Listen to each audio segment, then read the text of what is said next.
Si è spento nella notte a Montebelluna Ivano Beggio, lo storico patron dell'Aprilia, fece grande l'azienda del padre anche scoprendo Valentino Rossi. Cordoglio da ogni parte del mondo, a cominciare dalla sua Noale.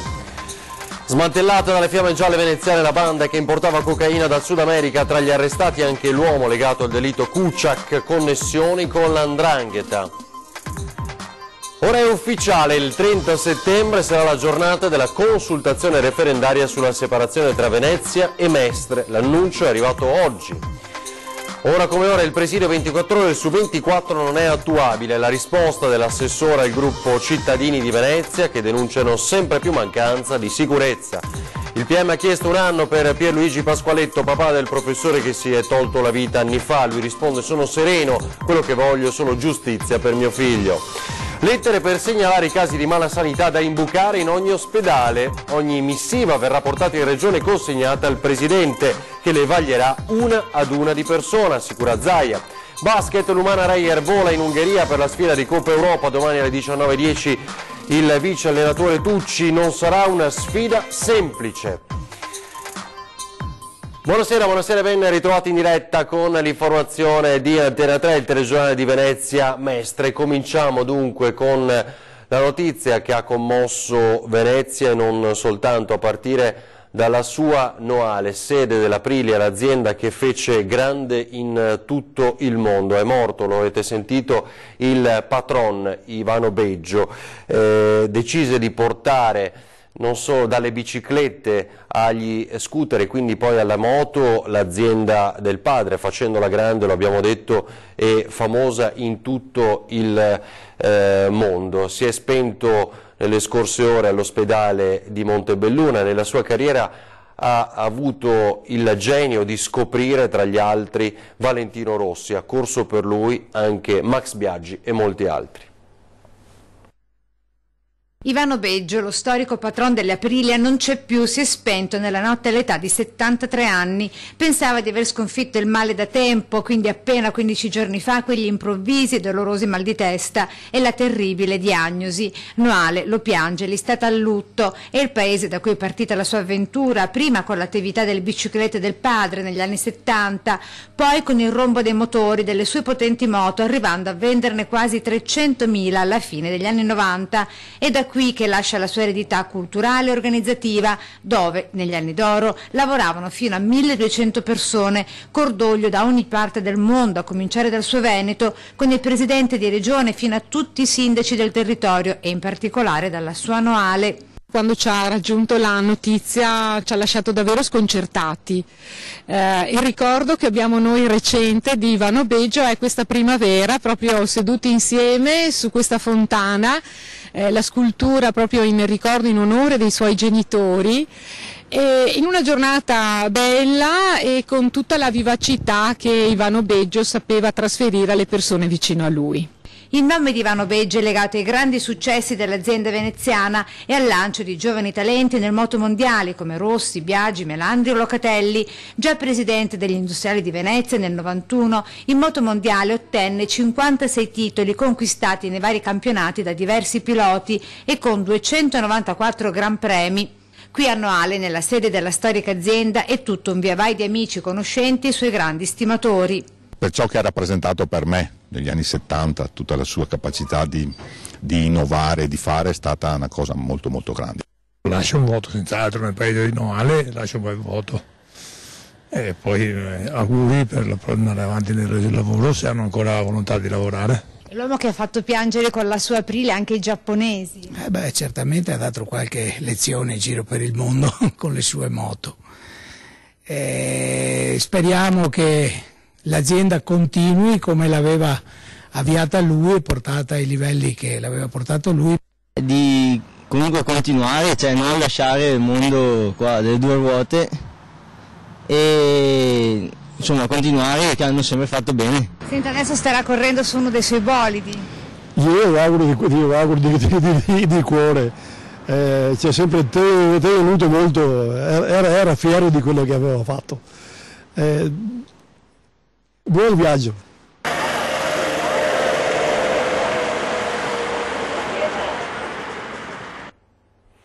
E avete sentito poi il cordoglio di moltissimi, il ricordo di ex piloti, intanto anche il saluto di Colaninno, presidente della Piaggio, Luca Zaia, il presidente degli industriali veneti Matteo Zoppas. Poi smantellata dalle fiamme gialle una banda che importava cocaina dal Sud America. Tra gli arrestati c'è un uomo legato al delitto Kuciak, il giornalista ammazzato qualche giorno fa, ricorderete, in Slovacchia, connessioni dunque con l''ndrangheta. 17 arresti, 11 persone in carcere, 3 ai domiciliari e 3 sottoposte a obbligo di firma. Dopo 2 anni di indagine con un agente che ha lavorato magistralmente sotto copertura, nel mirino del GICO della Guardia di Finanza di Venezia è finita un'organizzazione criminale legata all''ndrangheta. Si è riusciti non solo a blindare l'attività di indagine, ma anche di come dire, legare l'attività del soggetto sotto copertura ai riscontri che immediatamente venivano disposti dalla Procura su quanto veniva via via comunicato dal militare sotto copertura. Arrestato in Slovacchia con l'accusa di associazione a delinquere finalizzata al traffico internazionale di stupefacenti, riciclaggio e autoriciclaggio, Antonino Vadalà, l'imprenditore calabrese coinvolto nelle indagini sull'omicidio del giornalista Kuciak. Secondo gli inquirenti era lui a gestire i traffici esteri e organizzare le coperture finanziarie del traffico. Complessivamente parliamo di oltre 400 kg di cocaina abilmente occultata in carichi di copertura costituiti essenzialmente da frutta quale banane, ananas piuttosto che da pesce o da manioca.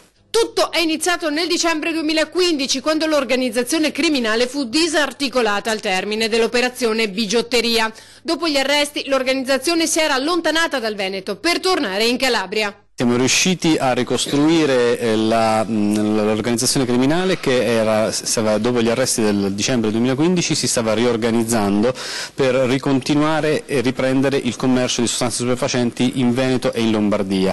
L'organizzazione continuava a essere gestita dal responsabile originario che dava direttive dal carcere su come fornire supporto logistico ai parenti degli arrestati e nel frattempo riorganizzare il traffico nel nord Italia.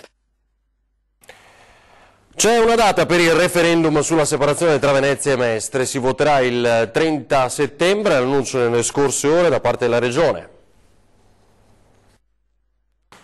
È ufficiale, il 30 settembre sarà la giornata della consultazione referendaria sulla separazione tra Venezia e Mestre. Quello che ora inizia è una stagione straordinaria di partecipazione attiva della cittadinanza, nessun protagonismo da parte di nessuno, il referendum è di tutti e mi auguro che tutti facciano la loro parte. La Giunta regionale ha fissato la data e approvato il provvedimento con cui viene indetto il referendum consultivo, sempre che non scattino i ricorsi al TAR di Comune e Città Metropolitana. Ringrazio il Presidente Zaia, il Vicepresidente Forcolin, tutta la Giunta regionale, il Consiglio regionale del Veneto che hanno con forza e coerenza mantenuto fede alle loro promesse. È chiaro che il Sindaco Brugnaro attuerà il terzo ricorso contro il decreto di indizione, lo aveva già fatto precedentemente con le delibere del Consiglio regionale di meritevolezza e identificazione delle popolazioni interessate, ma noi non temiamo ricorsi, anzi avremmo voluto discutere nel merito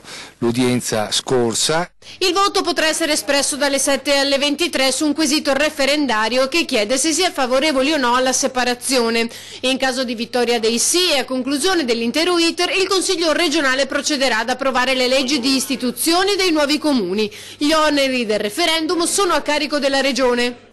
Oggi incomincia ufficialmente la campagna referendaria dopo anni e anni di lotte per dare forza, vigore e rappresentanza a due città unite forzosamente durante il fascismo e mantenute insieme sostanzialmente per interessi alieni alla cittadinanza. Venezia è una città amministrata da gente non veneziana, Mestre ugualmente. Credo che questo sia un momento straordinario per informare i cittadini sul valore di questo referendum. Carabinieri e Polizia questa mattina si sono presentati all'ex base militare di Cona, una sessantina di uomini che sono intervenuti per controllare la situazione sul fronte dell'ordine pubblico. La motivazione era chiara e attesa, dovevano essere notificate 12 revoche del diritto all'ospitalità nei confronti di altrettanti richiedenti asilo di nazionalità nigeriana che nelle settimane scorse si sono resi protagonisti di alcune accese proteste nella struttura, arrivando anche a sequestrare, lo ricorderete, per alcune ore il personale della cooperativa Edeco che gestisce l'accoglienza nel campo. I 12 migranti non perderanno la richiesta d'asilo ma sono stati allontanati dal centro di accoglienza non potendo più godere del sistema di ospitalità ufficiale. Non solo, ma questa mattina sono stati portati a termine anche alcuni trasferimenti, alcuni richiedenti asilo sono stati portati a Cavarzere e Porto Gruaro. L'assessore comunale alla sicurezza risponde al gruppo Cittadini di Venezia. Ora come ora il presidio 24 ore su 24 non è attuabile. Dopo l'ennesima denuncia dei membri di Cittadini di Venezia sulla mancanza di sicurezza a Mestre, tra via Trento, Fogazzaro, Monte San Michele e dintorni, arriva la risposta dell'assessore alla sicurezza, soprattutto in merito alla richiesta dei residenti di avere un presidio 24 ore su 24 che controlli la zona, divenuta ormai teatro di spaccio e criminalità. Noi più e più volte abbiamo avuto degli incontri, abbiamo rappresentato le nostre difficoltà, nonché le nostre competenze e chiaramente i limiti. Quello che loro chiedono in particolare, ovvero l'H24, in questo momento per noi è cosa non possibile da fare, anche se stiamo cercando di organizzarci con l'assegnazione dei nuovi agenti di polizia locale per dare maggior potenziamento ai servizi già esistenti. In questo senso però attenzione, perché un po' tutti potrebbero gridare al lupo e tutti quanti richiedere un servizio che deve invece essere valutato adeguatamente e con molta puntualità di volta in volta a seconda dei casi. D'Este risponde poi alle ultime dichiarazioni del gruppo in cui annunciano di volersi rivolgere a questore e prefetto perché dall'amministrazione non riescono ad avere un riscontro concreto. È un loro diritto, è certamente un organo superiore a quello che noi rappresentiamo e bene fanno se ritengono di poter essere ulteriormente incisivi, anzi per meglio dirla, guardarla in un'ottica di collaborazione perché anche gli organi dello Stato ne prendano piena coscienza e insomma siano fattivamente operativi sul campo assieme a noi. Questo certamente può andare bene. Ora la storia del professore di Mirano, suicida, ricorderete, dopo essere stato allontanato da scuola per una relazione con una studentessa sedicenne. Ora il padre, che da anni chiede giustizia per il figlio, rischia molto dal punto di vista giudiziario. Il servizio. Vorrei ringraziare Antena 3 che mi dà la possibilità di dire ciò che i quotidiani non hanno scritto stamattina. Pierluigi Pasqualetto, 70 anni, di Mogliano, non si dà pace da quando nel 2011 il figlio Leonardo, 36 anni, insegnante in un istituto di Mirano, si tolse la vita poco dopo essere stato allontanato dalla cattedra per una relazione con un'alunna di 16 anni. Da allora lui, il padre, denuncia pubblicamente le negligenze, le omissioni e le responsabilità, a suo dire, del sistema scolastico e della preside, che a sua volta lo ha denunciato per stalking e diffamazione. A suo carico pure una denuncia per resistenza al pubblico ufficiale. Per prima cosa bisogna dire che il mio avvocato ha smontato, se non demolito, tutto l'impianto accusatorio, perché riguardo all'arresto io non ho toccato assolutamente il maresciallo, ho fatto resistenza passiva come mio diritto. E riguardo alla diffamazione, non c'è diffamazione perché casomai la diffamazione covo di mafiosi era rivolta all'ufficio scolastico regionale, per cui la preside ha fatto una querela che non aveva significato. Ancora di più per l'accusa di stalking ha demolito ovviamente l'impianto accusatorio perché ci sono due pronunciamenti della questura che proprio testualmente dicono che non si tratta di atti persecutori. Il risultato è che ora l'unico ad essere stato punito è lui. A maggio il processo a suo carico con il PM veneziano Raffaele Incardona, che ne ha chiesto 1 anno di reclusione. Io sono serenissimo. Vediamo intanto il giudice cosa deciderà in base a tutto quello che abbiamo prodotto, sono documenti, sono prove inequivocabili, non mi spaventa assolutamente, casomai andremo in appello, in Cassazione e anche alla Corte Europea. Io voglio giustizia per mio figlio. Ci fermiamo per qualche istante e poi torneremo alle lettere che si possono scrivere da oggi al Presidente Zaia.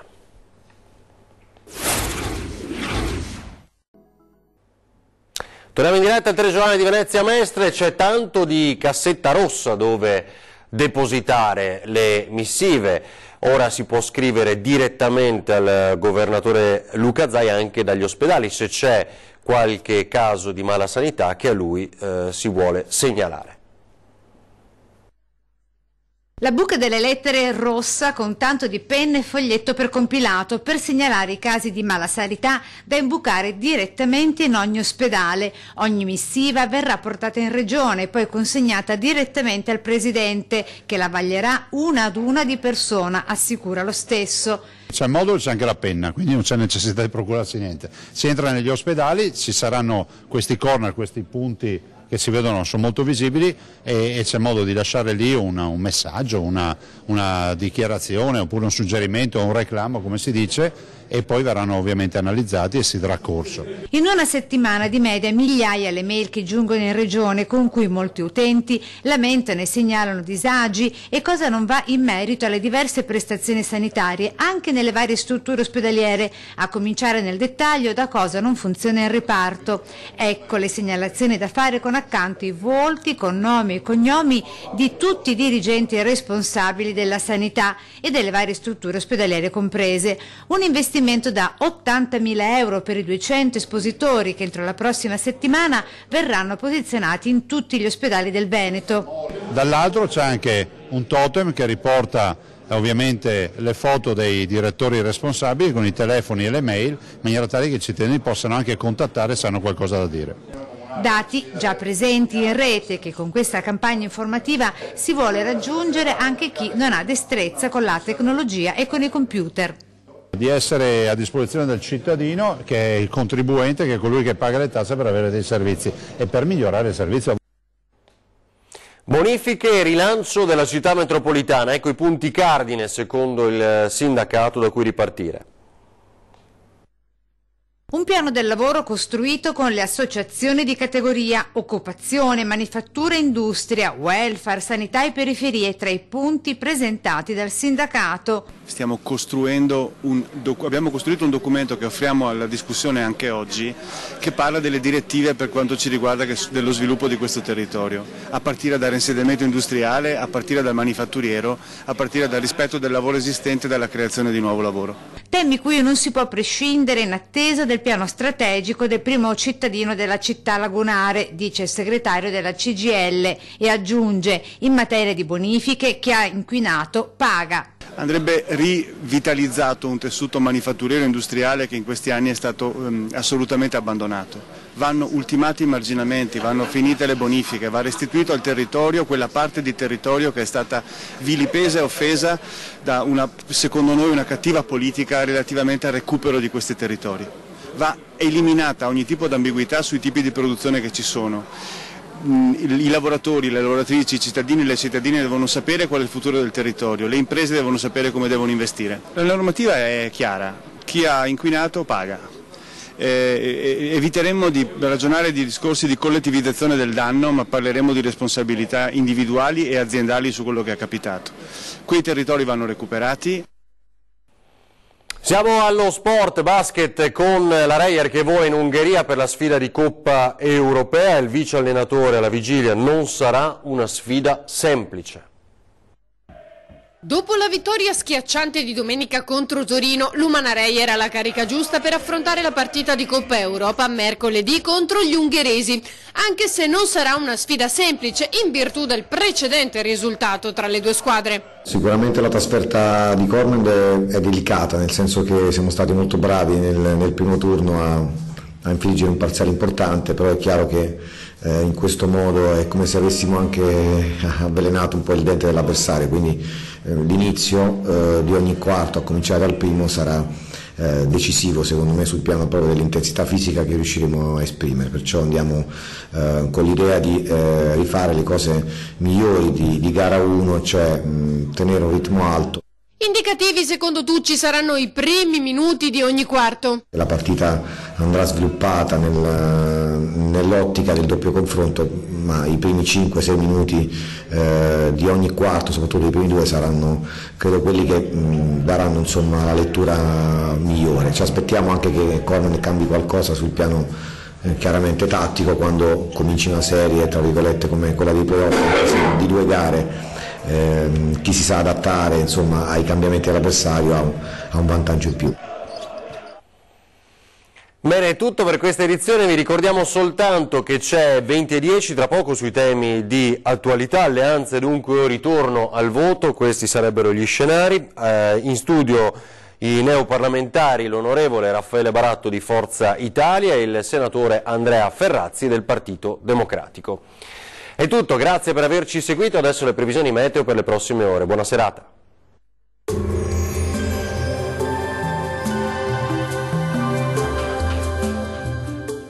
Tonus è il miglior negozio di calzature moda comoda. Qui troverete il più vasto assortimento di calzature Fratelli Tomasi. Eleganza e comodità, perché camminare è vivere.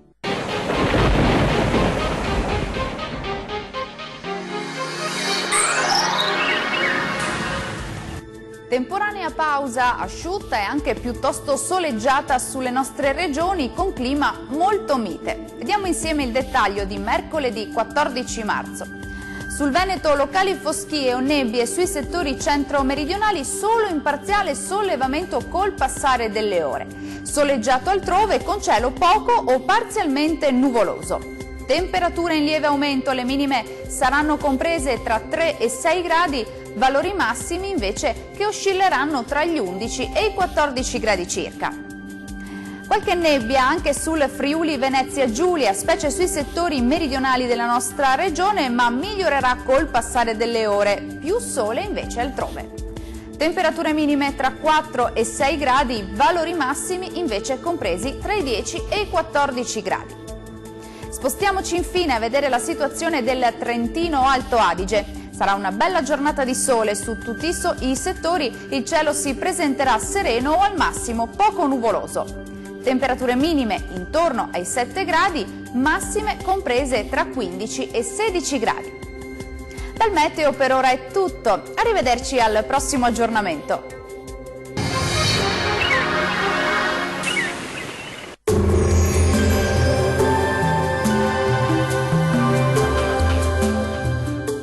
Tonus è il miglior negozio di calzature moda comoda. Qui troverete il più vasto assortimento di calzature Fratelli Tomasi. Eleganza e comodità, perché camminare è vivere.